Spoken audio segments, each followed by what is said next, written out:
What is up, Laker fans? The Lakers finally end the 4-game losing streak and beat the Portland Trailblazers, and we look like a whole brand new team with Dennis Schroeder back. Finally, we have another playmaker, another shot creator, and another person that can actually just dribble the basketball without having to be set up by LeBron James, and he's back. And with Dennis Schroeder back, we actually win a basketball game. I believe we are 23 and 5 or 6 when Dennis Schroeder plays, and we are 0-4, 0-5 when he doesn't play. So to kind of understate the importance of Dennis Schroeder, he is a very valuable piece to this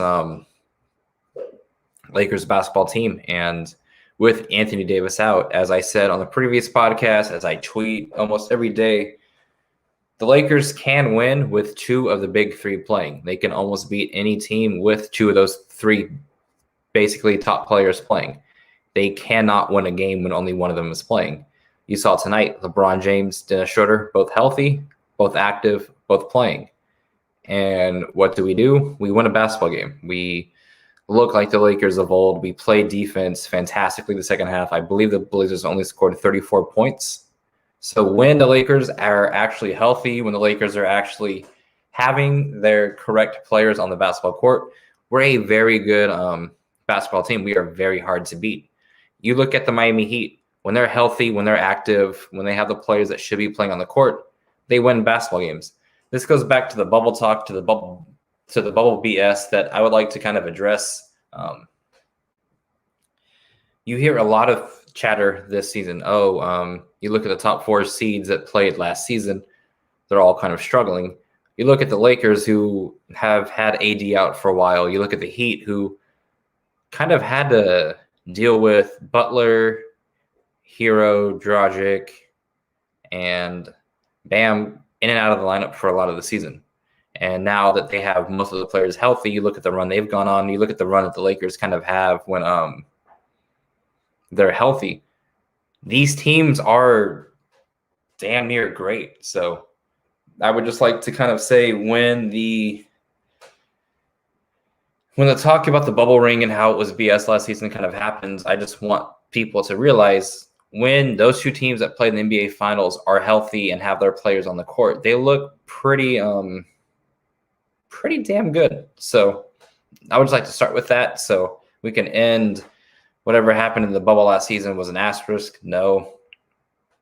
I mean, we've seen certain players that played well in the bubble play well. We've seen certain players that didn't play well in the bubble not play well. So it is what it is. And it's finally good to kind of speak after the Lakers win. The past 2 times I believe I've talked to you guys was after a Laker loss. And I kind of tried to harp on some comments about how the Lakers were playing. They looked disinterested. They did not care about playing the game of basketball. LeBron wasn't getting back on defense. LeBron wasn't really trying. Neither was the whole team. You saw tonight, once that second half started, everybody was not complaining to the refs. Everyone was getting back on defense. People were rotating over. People were actually trying to fight for a rebound. I don't know how many times Cantor might have gotten a rebound if it wasn't for Caruso, Kuzma, Trez, LeBron fighting for a rebound. So, I don't know. It feels like Dennis Schroeder sparked this team, and normally it shouldn't take Dennis Schroeder to spark a team. But when you look at how this team was created, how this team was just put together, it does make sense in the way that we have great depth. We have, in my opinion, one of the deepest teams in the league, but it's one of the deepest teams in the league only if the top 3 players are healthy. If you have AD, if you have LeBron, if you have Dennis, all those others can fill a role, and that's what they're here for.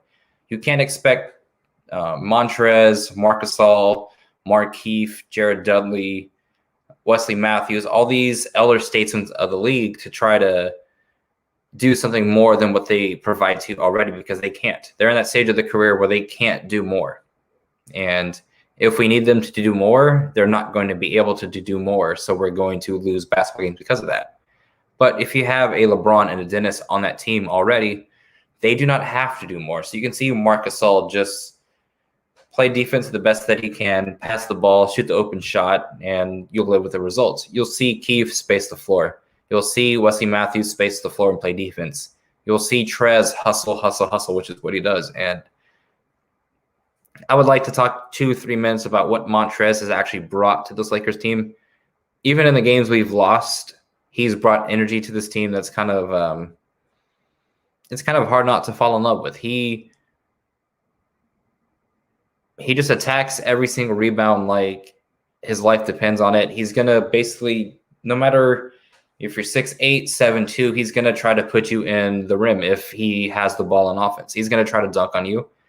Yes, he might get blocked. Yes, it might end catastrophically, but he's going to try. And that's one of the things I love about Montrezl. He is always going to fight. He is always going to believe that he can win regardless. He believes he can get 2 points on you in whatever way that is possible.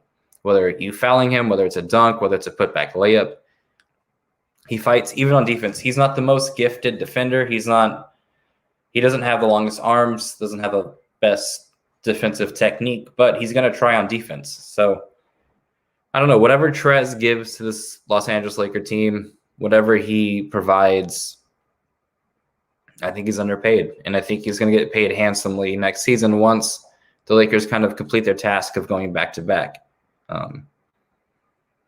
It's just something about how he attacks, how he positions himself into getting a rebound. When we first signed Montrezl, I didn't think that it was that great of a signing. I didn't think it was a terrible signing. It's just I thought there was I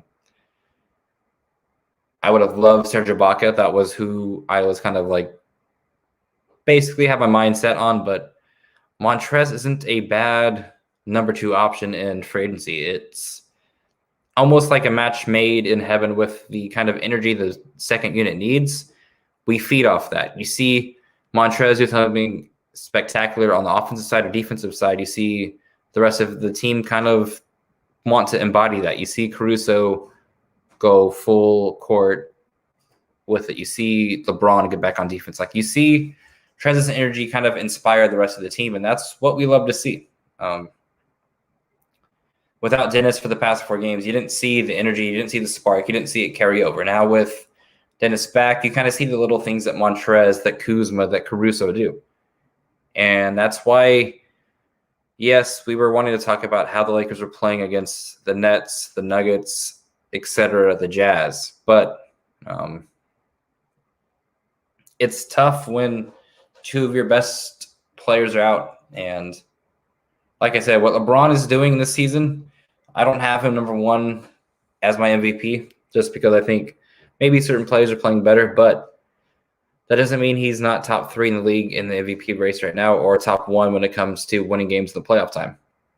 People misconstruct whatever I say and they build it for an agenda, but is LeBron the MVP this season? I don't think so, but you can make the case for it. But when you want to win a championship, when you want the ball in someone's hands in the playoffs, I don't know however many I don't know how many plays you take over LeBron. And I said LeBron isn't top 2 defense on this team. I think it's when healthy, it's Dennis and AD. But that doesn't take away what LeBron does defensively, in my opinion. Last season, I had LeBron James on the All-NBA second team.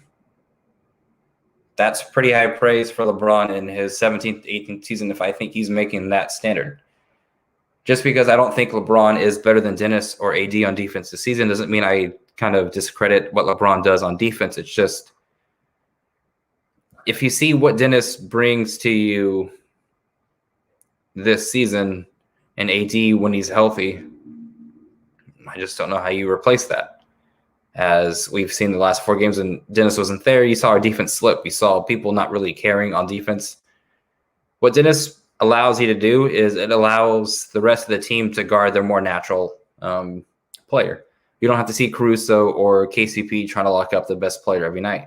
You can see Dennis kind of defend that lead guard, And then you see Caruso play great team defense. KCP, great team defense. You see LeBron play free safety. And that's why I think Dennis is that. AD does the same. AD and Dennis can elevate your defense while LeBron is doing the rest. And that's why I have LeBron as the third best defender on this team. But it's because he has to also carry the load offensively. So you can kind of have these takes, have these opinions if you watch the film and kind of just see what LeBron has to do on offense. And yes, it makes sense. He has to take certain possessions off. I would just like to see LeBron James get back on defense in the full court after he doesn't get a call, basically. Because I've seen games decided by 5 points or less where maybe the three the Lakers allow when LeBron James doesn't get back on defense swings the game, in my opinion. So that's why I'm like, I don't see Dennis ever give up on a play. That's why I have him as high as I do. I've never watched Dennis for more than outside of maybe 30, 40, 50 games before the season, but every single night he's locked in defensively. And that's why I have him as high as I do. Playoff time, that can be changed, that can be rearranged. But right now, I would say Dennis is in that category.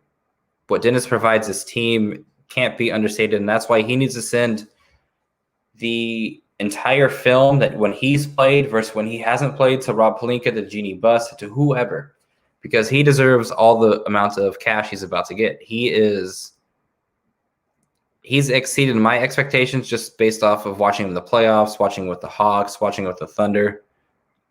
I didn't think he was this good. Like, I thought he was pretty good. I didn't think he was this good. And as Raj and Jason both acknowledged earlier, he's probably not a top 50, 60 player in the league. But what he means for this Laker team, probably top 30, top 40 role in the NBA. I don't think that's overstretching things. Because like I said, the results with him playing and with him not playing is very drastic. So he deserves all the credit he's going to get. He deserves the extension he's going to get. He deserves the Laker love he's going to get from playing in the playoffs. He deserves a ring, and he deserves all of what he's going to get. Based off of how the three-point shooting is going, this team feeds off of energy. That's what Dennis gives you. That's what Kuzma gives you. And I would like to also speak a little bit about Kyle Kuzma. Shots not falling, passes not falling, whatever. He's still going to look to defend to the best of his ability and crash the glass. This is something that in years past Kuzma wasn't doing. Last year, the beginning of this season and continuation, yes, he's doing all of what we want to see. He is learning how to affect winning basketball without putting up the stats that we would kind of like to see, and that's all I've ever asked. That's why I was a Lonzo believer. That's why I'm still am a Lonzo believer. I do not care the points. What's it called? I don't care the points, the stats you put up. Are you contributing to winning basketball? And that is all I want to see. And to me, Kyle Kuzma is doing exactly that. That's why I laugh at the people that think Boogie in 2021 can kind of help the Lakers more than Kyle Kuzma can right now. And I think that's just laughable. I think Kyle Kuzma, whatever he's doing on the court, is more important, more impactful, more sustainable than whatever Boogie Cousins is doing in 2021. Give me prime Boogie. This isn't even a topic. This isn't even a question, because prime Boogie over prime Kuzma is going to get picked 100 times out of 100 times for DeMarcus Cousins. But you tell me what Kyle Kuzma does right now with just crashing the glass, ability to guard on the perimeter. Whether he gets scored on or not, he's at least attempting to play defense. Yeah, give me Kuz over DeMarcus Cousins in 2021. And I don't think that's a far stretch, but to some people it is. And all I have to ask is, do you at least see Kyle Kuzma at least try to keep plays alive, try to rotate over, try to make the correct pass, and then when he's got the hot hand on offense, he's looking to score. So I don't know. That's just me. That's just how I'm kind of viewing things. Like I said, I don't watch that much other basketball besides the Laker basketball, but when I've seen DeMarcus Cousins this year or last year or the previous year or before that, it's just, I don't know, whatever Kyle Kuzma is doing right now is what you want from an X factor, because that can translate to a postseason win. And I like what Kuzma gives us on offense, defense, and the intangibles. I love to see that. And you kind of like to reward a player that drafted you, or reward a player that was drafted by the team. Kuzma's our longest tenured Laker besides KCP. And I know KCP has kind of been up and down this season after a tremendous postseason stretch. But again, I can ride with KCP because I've seen him do it when it matters for the Los Angeles Lakers. That's why he gets the love, the credit, the admiration from Laker fans, because he did play his best basketball when it mattered most. That's why we're able to kind of look past whatever the hell he is doing this season, because it hasn't been pretty. But again, a lot of it has been without our two best players, or two of our three best players. And eventually LeBron James is going to get his rest, hopefully very soon, during the All-Star break, and maybe a game or two after that, just because I believe he deserves that. I believe LeBron James deserves maybe 3, 4, or 5 games off, just because he's been here every single game. He played almost all of last season, the entire postseason, and now he's going to be going into this season playing all of it, going into the All-Star break playing all of it. And like I said, this Laker team can survive one player being out. It just needs its 2 next best players to be able to play. So maybe when AD comes back, we try to find LeBron some games where we set him, hopefully against bottom feeders, so we can get W's as well. But we'll see. And why I think Dennis is important, because you look at Caruso. Caruso played his best game in a while, and it's because his running mate was there. When Caruso is next to Dennis, Caruso is at his best. When Caruso is next to Dennis and LeBron, it amplifies that. When Caruso is next to LeBron, AD, Dennis, it amplifies what he does. What Alex Caruso brings to an NBA team are the intangibles, are the diving on the floors, is the rotating over, is the hands up in the passing lanes. He will back screen for AD, for LeBron, or Dennis. He will make the hustle plays on both offense and defense to allow those players a better look, or he's going to switch over and try to help and play spectacular defense. So that's why I say don't judge Alex Caruso when 2 out of the 3 best players aren't there, because it's not going to look good, because you can't expect role players that are stuck in a specific role to adjust over a 4 or 5 game stretch. It's not going to happen. You can't expect Alex Caruso to not get the ball in 20 games this season out of 72 plus last season. You can't expect basically 100 games straight of not doing anything more than just being a back screener, a cutter, and a defender. You just can't expect that to translate in 5 games. You can't say, hey, AD is not playing, Dennis Schroeder's not playing, we need you to do way more. It's not going to happen over a 4 or 5 game sample. Maybe 20, 25 games it happens, maybe. But over 4 or 5 games against stiff competition, no. You can't expect it to happen against the Nets, the Nuggets, the Jazz. You can't. Hey, go play the NBA's best. Also, try to expand your role 10 times. It's not going to happen. Same with Kuz, same with Trez, same with Keith, same with Wes, same with Mark. It is not going to happen. Mark is 35, 36 years old. We cannot expect Marc Gasol to play like he did in Memphis when AD and Dennis are out. Yes, you would love to see it, but it's not tangible. And that's why I tried to preach patience and just kind of watching the game. I just try to preach, hey, just know what you're watching, realize what we've had out, and just kind of be calm about our losing streak. Because when healthy, this team is very hard to beat, as I will continue to say that. I do not see a team beating LeBron James, Anthony Davis, and Dennis Schroeder plus the rest when healthy. I just don't see it. Yes, the Nets have who they have. The Clippers have who they have. But again, we're not even a finished product yet. I believe Rob Pelinka does certain moves at the deadline, at the trade deadline, at the buyout deadline to make this team that much better. But I just don't see a team beating this team, especially with who we have and who I think we're going to get at the deadline. I actually might do a longer podcast tomorrow night about who I think the Lakers should target, because I just think that might be something that most of the fans would like to hear and whatnot.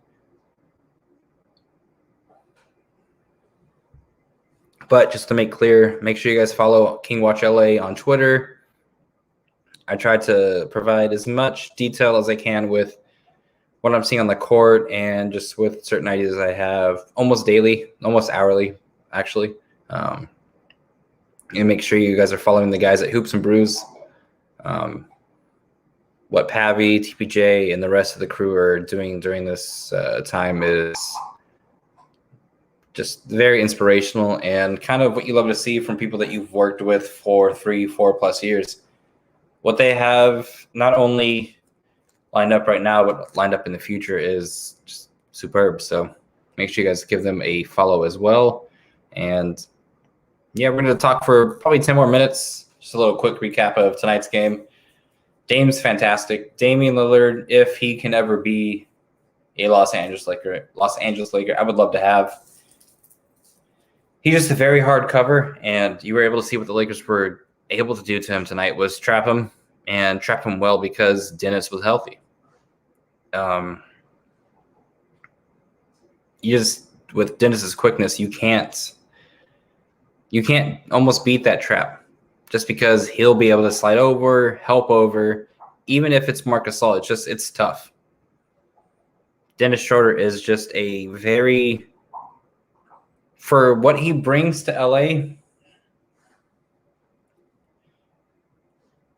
that's why we want him signed multi-year. And it's Kingsborough has been a Dennis Schroeder fan from day one. You just see what he brings to an NBA team. It's crazy. And then it's when the fit matches the need, that's when you kind of get the overpay, you get the over admiration, you get all the extras, and that's what I see. That's what I see when Dennis Schroeder plays basketball. We need him on the court just as much as he needs us, basically. You saw him with the Thunder. Maybe it wasn't as perfect as what it was for him because they had Chris Paul, they had Shai, they had Dort, they had all these other players that might have taken some of the shine away. But with LeBron and AD, Dennis is the third guy. Dennis is the actual third guy. Plus, they had Danilo in OKC last year. They also had Steven Adams. So they had all these other mouths to feed. But if Dennis is out there with just LeBron, Dennis is our second best player. Dennis has to take over games. Dennis has to fill that role. Dennis is needed for that. And you see him accepting that challenge every single time he steps on the court. I didn't think the Danny Green for Dennis Schroeder trade was going to work out this well, just because of what I've seen Dennis Schroeder kind of do with other teams. He's kind of taken a back seat to certain players where I don't think he should have. But with this team right now, he's not taking that back seat because he has no one to take that back seat for. Kuzma can't really create for others. Do I want Kyle Kuzma dribbling the ball 5 to 10 seconds? No. Am I comfortable with Dennis Schroeder dribbling the ball for 5 to 10 seconds? Hell yeah. That's why our second unit looks a lot better when Dennis is out there.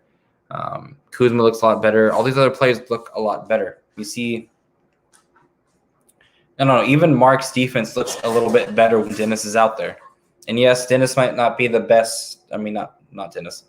Mark might not be the best interior defender, but if Dennis can annoy the opposing point guard for 5 to 10 extra seconds at the key, all Mark has to do is put his hands up when the point guard is driving, and that results in a much better defensive play for the Los Angeles Lakers. Or Marc Gasol just has to swipe down on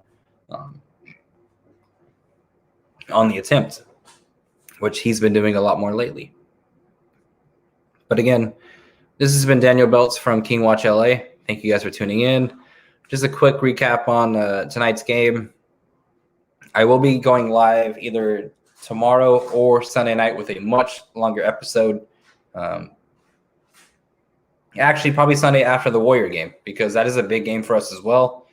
Like I said, I'm trying to be more available to you guys and talk more to you guys about Lakers basketball. This is what the Hoops and Brews vision is going to be. And yeah, it's just very good to see the Lakers back on the W column. And make sure you guys follow King Watch LA Twitter, and I will try to respond to you guys as most as you can. And by the way, so you guys have this on record, so you guys have this on video. If the Lakers do repeat, I will be getting the Dennis Schroeder haircut. I will be doing the patch on this side or this side of the hair. We'll see what side looks better on, but I will be getting the Dennis Schroeder haircut if the Lakers do repeat as champions. And this has been Daniel Beltz. Thank you guys for tuning in to King Watch LA. And until the next time we speak, go Lakers, and you guys stay blessed. Thanks.